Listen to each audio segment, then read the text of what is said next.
আমাকে বলুন কোন সরকারি টেন্ডারে আপনি এটা লিখতে পারবেন? আজিজুলদা বসে রয়েছেন যে হিন্দু ধর্ম ব্যতীত অন্য কোন ধর্মের লোক এই প্রসাদ বিলি করতে পারবে না, প্রসাদ প্রিপেয়ার করতে পারবে না? পারবেন না, আপনার ক্ষমতা নেই। এবং যদি সেটা করেন তাহলে সরকারের বিরুদ্ধে সংবিধান ভঙ্গ করার অভিযোগ এসে যাবে। আমার প্রশ্ন আপনার কাছে, আপনি দায়িত্ব নিয়ে আমার ধর্মীয় ভাবাবেগকে আঘাত করার অধিকার আপনাকে কে দিয়েছে? পুরীর মন্দিরে চলে যান, বাইরে বড় বড় করে লেখা আছে, উর্দুতে লেখা আছে, হিন্দু ধর্ম ব্যতীত অন্য কেউ ওখানে ঢুকতে পারবে না। আপনি আমার ভাবাবেগকে আঘাত দিচ্ছেন কি করে? এইবার খেলা হচ্ছে 2 নম্বর। পাড়ায় পাড়ায় যে টেন্ডার হচ্ছে, সেই টেন্ডারে যে মিষ্টির দোকান আর তার সাথে এলাকার ভিডিওর সেটিং হয়ে গেছে।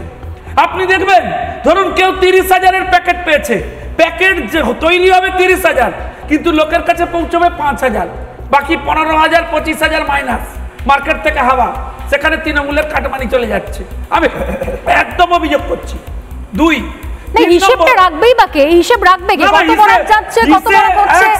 আমি তো আরেকটা অবাক হয়ে গেলাম যে এই যে প্যাকেটের কথা বলছেন আপনি, প্যাকেট সেগুলো তৈরি করা, তার প্রিন্টিং চার্জ, যে জগন্নাথের মূর্তিগুলো যাচ্ছে সেগুলো তো খরচ, এগুলো তার ছবি এবং প্যাকেট, আপনি প্যাকেটটা দেখবেন, এবং সবটাই কিন্তু সরকারি অর্থ। কাছাকাছি 100 কোটি টাকার কেলেঙ্কারি আছে। না, এই সবটা তো সরকারি অর্থ, মানে মানুষের টাকা, আমার আপনার টাকা, আমাদের ট্যাক্সের টাকা।